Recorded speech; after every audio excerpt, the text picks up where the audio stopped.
Have modern sci-fi movies really become smarter or just louder? Because the 1950s gave us flying saucers, giant insects, body snatchers, radioactive monsters, robot servants, alien judges, and one terrifying message: mankind was becoming dangerous to itself. These films were not just cheap thrills. They were nightmares dressed as entertainment. Today, we're counting down the 20 greatest sci-fi movies of the 1950s that are still incredible today. Number 20. The Monolith Monsters, 1957. The Monolith Monsters is one of those 1950s sci-fi films that sounds ridiculous until you actually watch it. There is no giant lizard, no bug-eyed alien, no flying saucer hovering over Washington.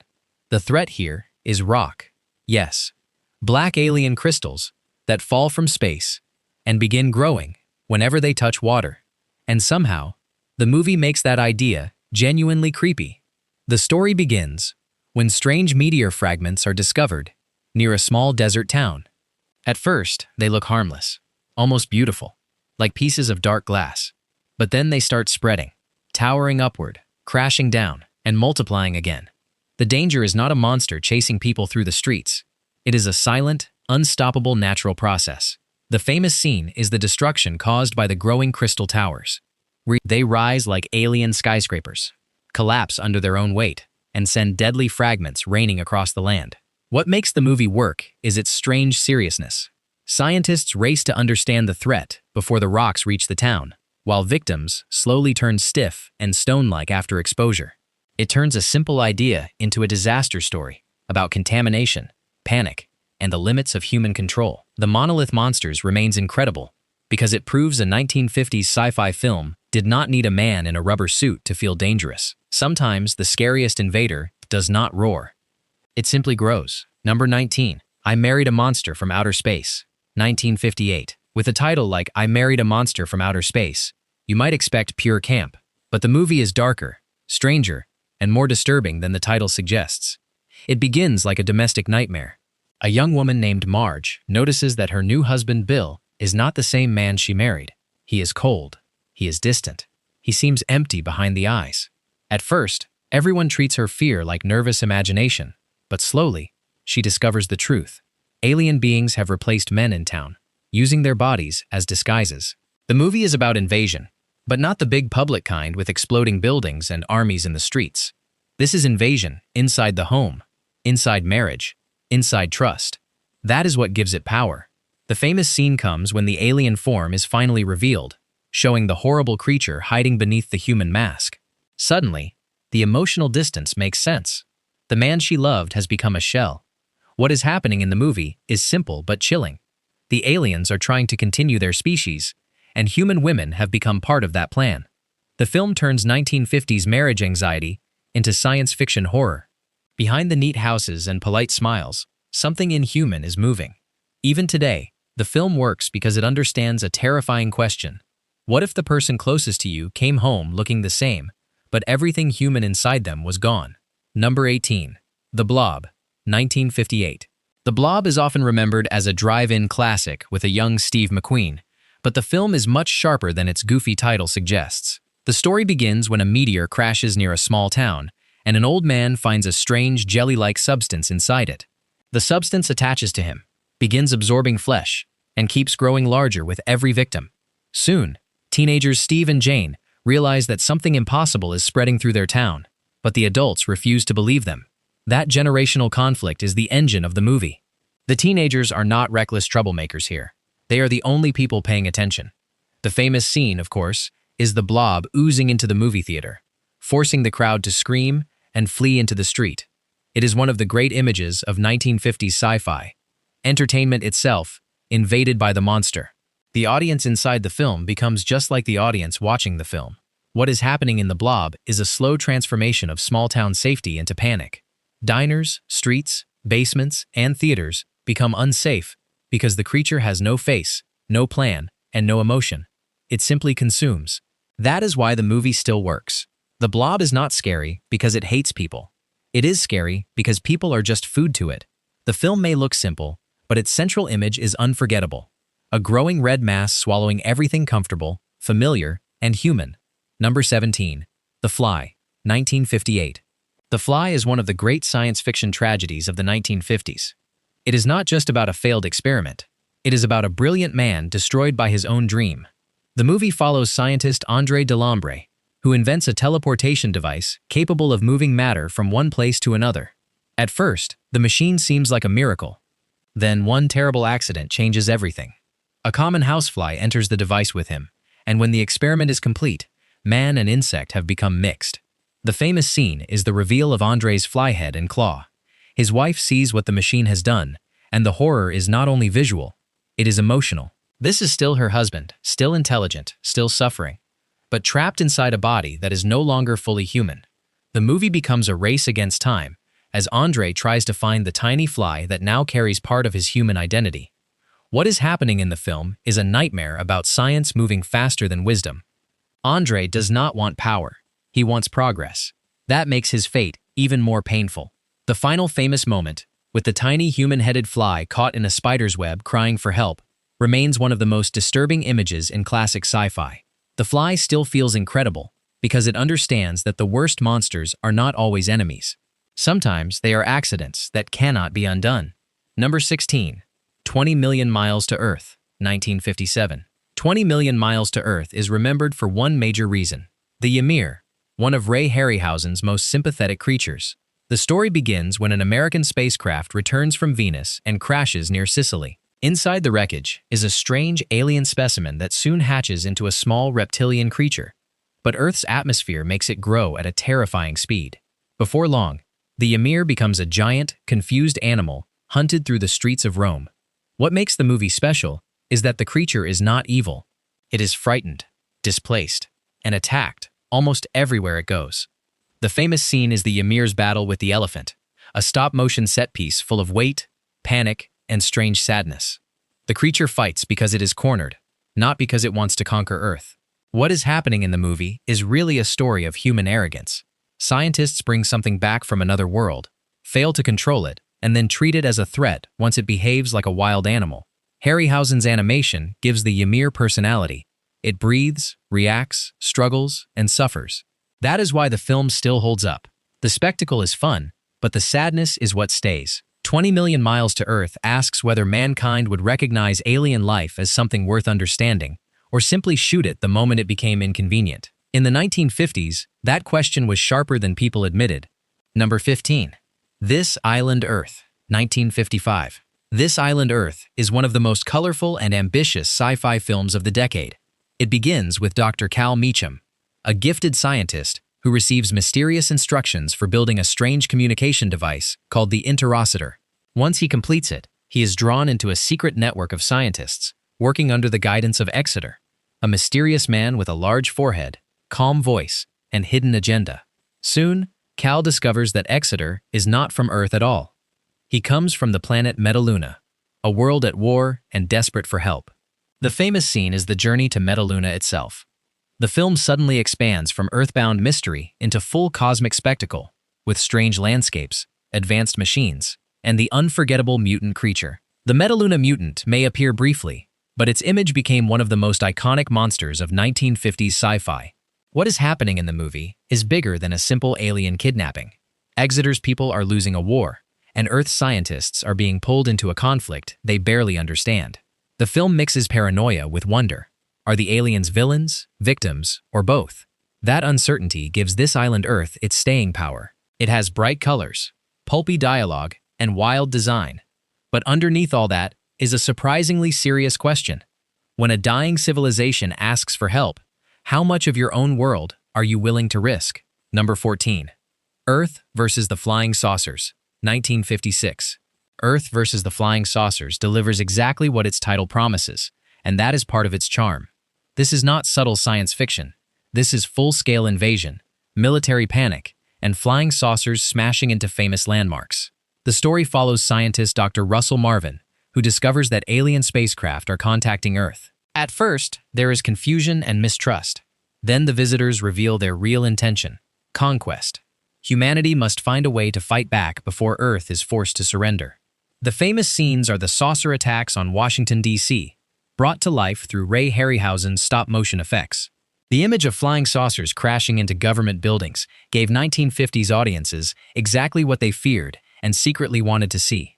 The symbols of power suddenly helpless before superior technology. What is happening in the movie is a classic Cold War nightmare turned into popcorn spectacle. Scientists, soldiers, and officials argue over what to do while the aliens demonstrate that Earth is not the center of the universe. The film's pace is fast, its threat is clear, and its destruction scenes still carry a strange handmade energy that modern digital effects often lack. Earth versus the Flying Saucers remains incredible because it captures the decade's fear of the skies.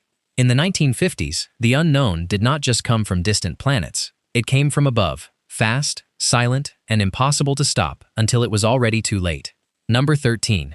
It Came from Outer Space, 1953. It Came from Outer Space is one of the smartest alien films of the 1950s because it refuses to make the obvious choice. The story begins when writer and amateur astronomer John Putnam sees what he believes is a spacecraft crash in the desert. At first, no one believes him. Then people in the nearby town begin acting strangely. Some disappear. Others return changed, cold, and robotic. Everything suggests an alien invasion. But the truth is more complicated. The famous scene is the desert crash and the eerie discovery of the alien craft before it is buried by a landslide. The image creates a feeling that something extraordinary is hidden just beneath ordinary reality. What makes the movie stand out is its mood. The desert is wide, quiet, and lonely. The aliens are mysterious, but not necessarily evil. What is happening in the movie is a misunderstanding between two forms of life. The aliens have crash-landed and only want time to repair their ship. Their frightening behavior comes from survival, not conquest.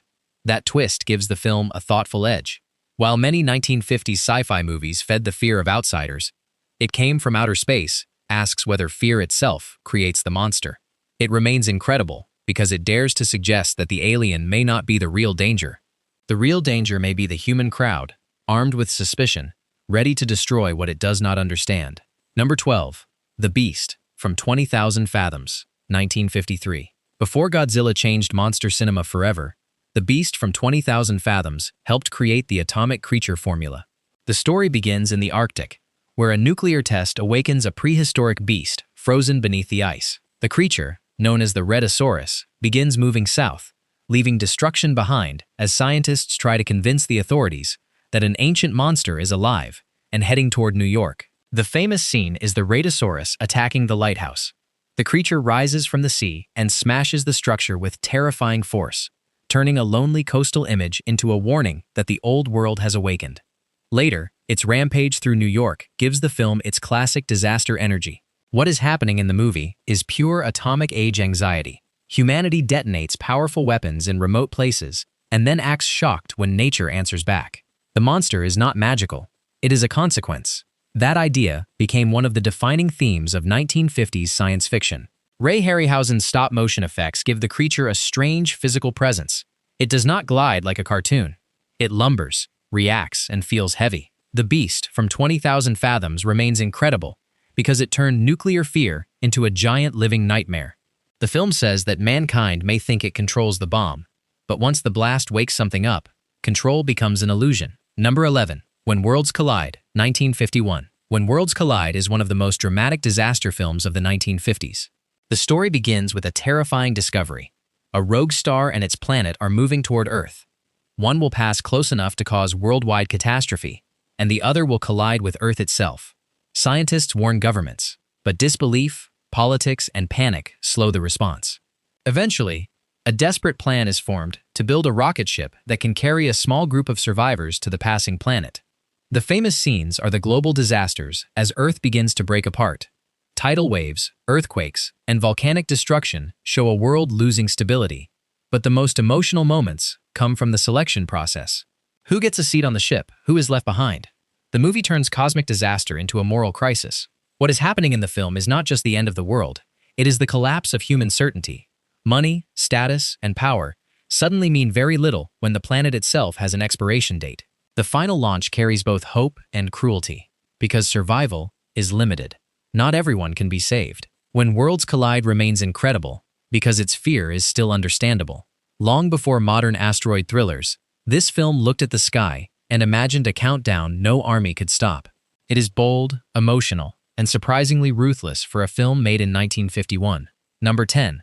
Destination Moon, 1950. Destination Moon is not the flashiest sci-fi movie of the 1950s, but it is one of the most important. Released before humans had reached space, the film imagines a privately backed American mission to the moon.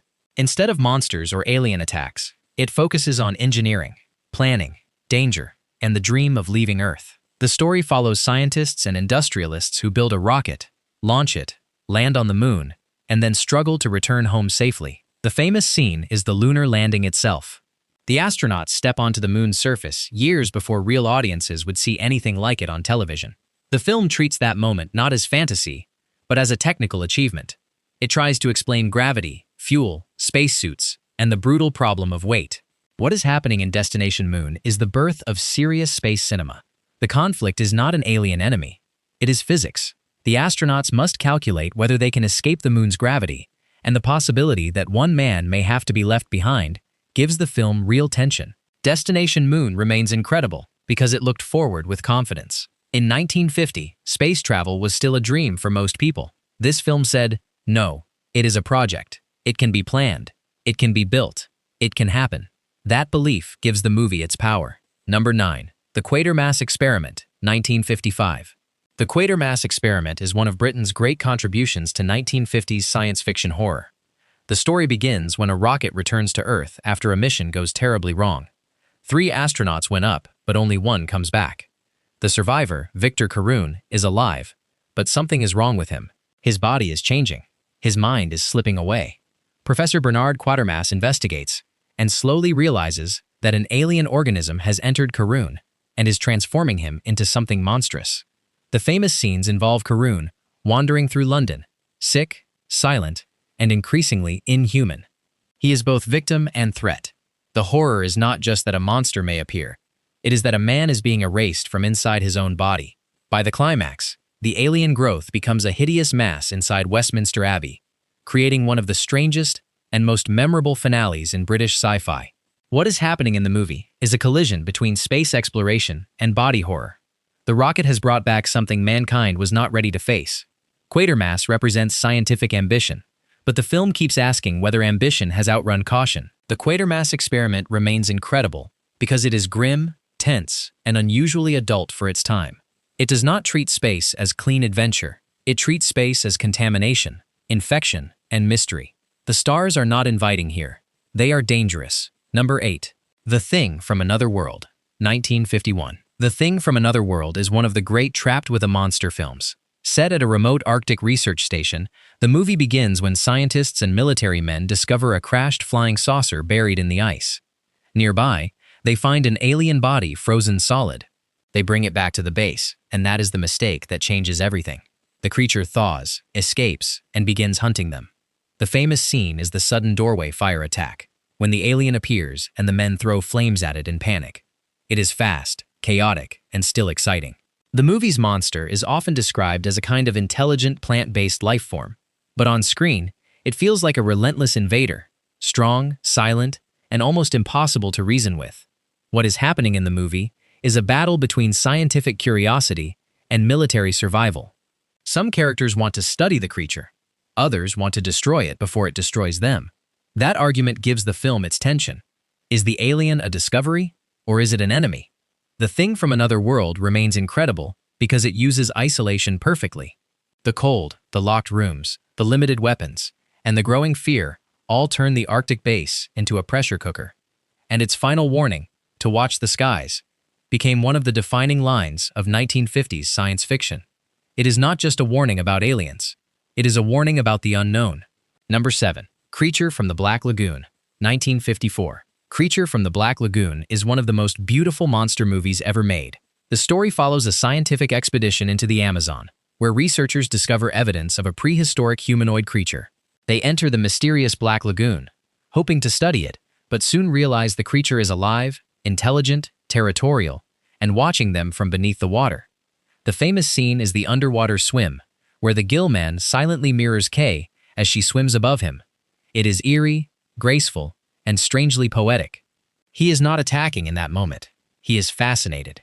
That is what makes the creature more memorable than a simple monster.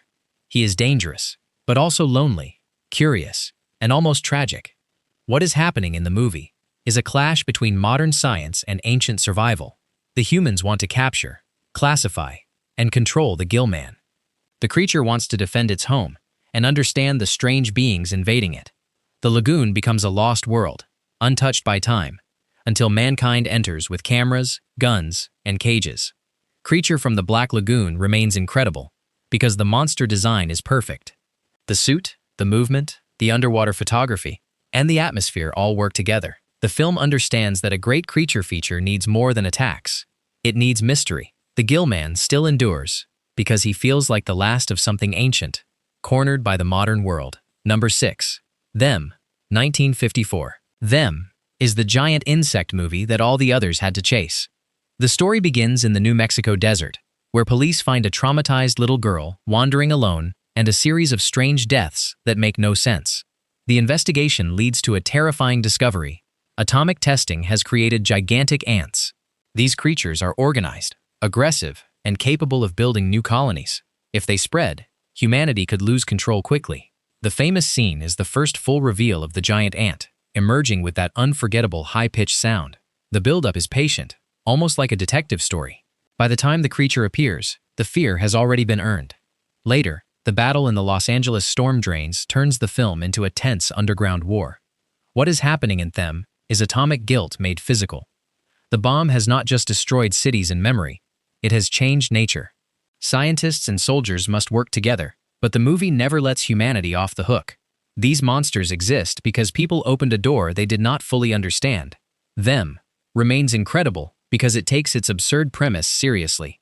The ants are not jokes. They are treated like a real biological disaster. That seriousness gives the movie weight. It is suspenseful, smart, and still one of the best examples of how 1950s sci-fi turned nuclear fear into unforgettable entertainment. Number 5. The War of the Worlds, 1953. The War of the Worlds brought H.G. Wells's invasion nightmare into the atomic age. Instead of Victorian England, the film places the alien attack in 1950s America, where strange meteor-like objects land and reveal themselves as Martian war machines. At first, people gather with curiosity.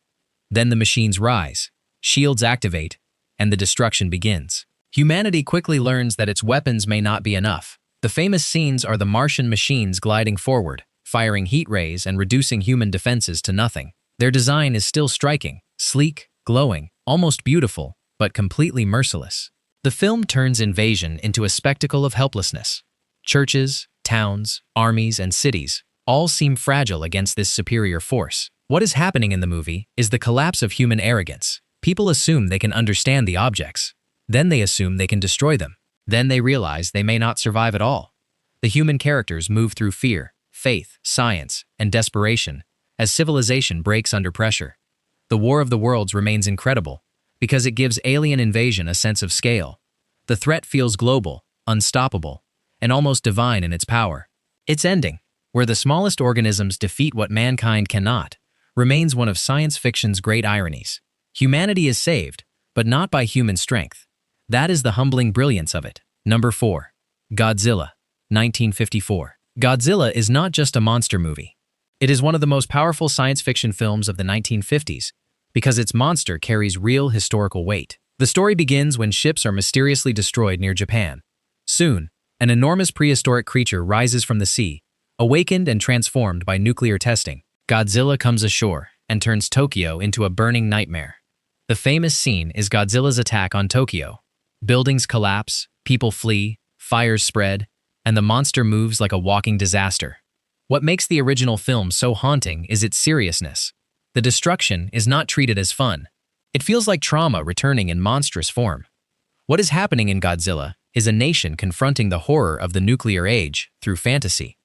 Godzilla is a creature, but also a symbol of forces unleashed by mankind and impossible to control. Dr. Serizawa's oxygen destroyer adds another moral layer. To stop one horror, he must use a weapon that could become a new horror if the world learns its secret. Godzilla remains incredible because it combines spectacle with grief. Later Godzilla films would become more playful, but the 1954 original is dark, mournful, and unforgettable. It asks whether science can save humanity from disaster, or whether science keeps creating disasters that demand even more dangerous answers. Number 3.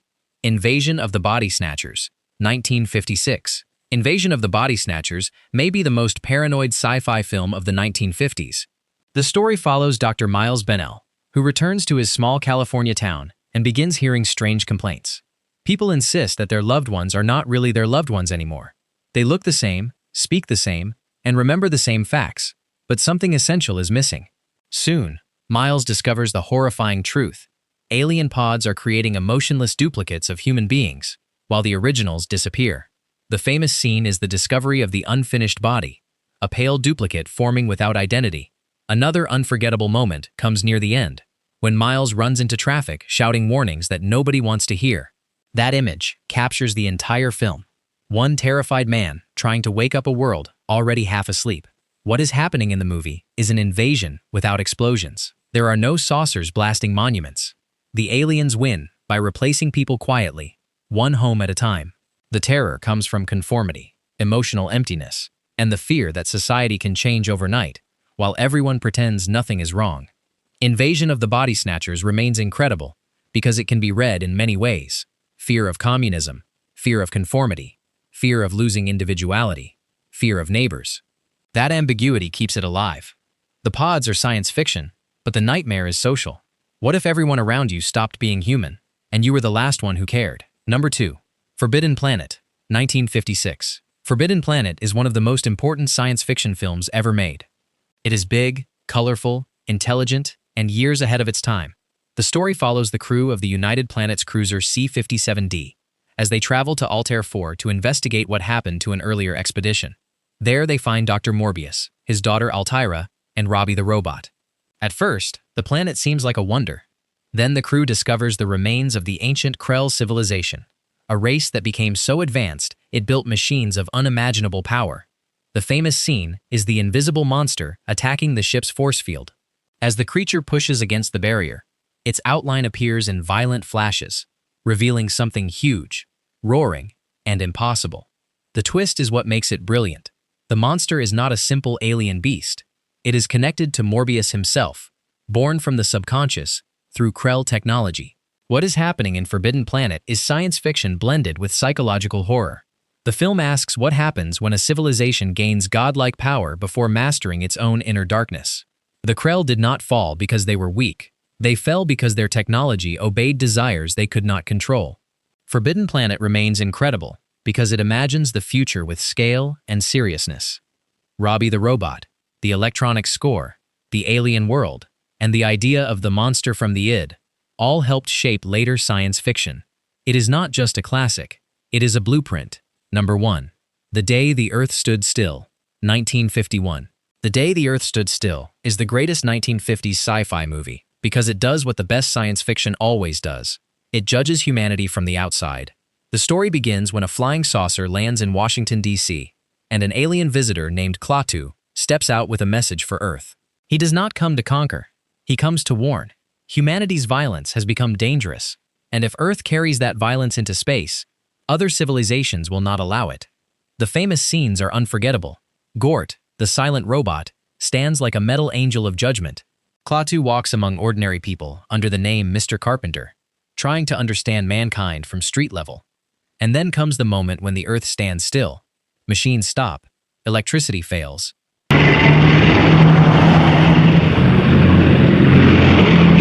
And the world gets a small taste of power beyond human control. What is happening in the movie is not an invasion. It is an intervention. Klaatu tries reason, but politicians, soldiers, and frightened crowds respond with suspicion. The film's genius is that the alien is calm, while humanity behaves like the threat. The question is not whether Earth can survive Klaatu. The question is whether Earth deserves to survive itself. The Day the Earth Stood Still remains incredible because its message has not aged. The technology looks vintage, but the warning still feels current. Fear, weapons, pride, and panic still rule human decisions. That is why Klaatu's visit still matters. He came from the stars, but the real danger was always down here. And that is why 1950s science fiction still hits harder than many modern blockbusters. These movies had monsters, robots, saucers, and giant insects, but underneath the spectacle, they were asking dangerous questions. What happens when science outruns morality? Come on, darling. You're going up to bed now. I wonder if we ought to call Bobby and I have had enough excitement for tonight. What happens when fear controls society? And what happens when mankind becomes the monster? If you enjoyed this countdown, subscribe for more classic cinema stories that still feel alive today.